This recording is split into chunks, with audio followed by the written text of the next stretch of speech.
你哋都話翡翠貴，但喺翡翠毛坯市場嘅手鐲，除咗平，仲非常之靚。就比如連手上呢手情緒手鐲，睇下呢條情緒坯，好特別嘅情緒 feel， 顏色唔係好藍又唔係好濃，就係似落完雨後個湖面恢復平靜嗰陣，帶啲水汽嘅淺藍綠色，真係好少清新。毛坯都咁靚，拋光後肯定更加通透迷人。平洲嘅手鐲比出邊商場會平好多，因為呢度係源頭。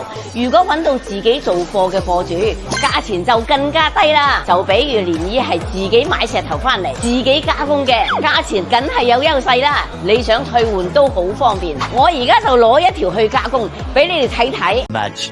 Later. 搞掂，真係靚到冇嘢講，嗰種情緒嘅特色出晒嚟。顏色雖然淡，但變得好清涼，好均勻，真係似一汪清澈見底嘅山間小湖。望落去心都靜晒，種水冰冰膠膠，光澤又潤又亮。感興趣或者係中意嘅，就留個圈口俾我，我點都安排一條俾你哋。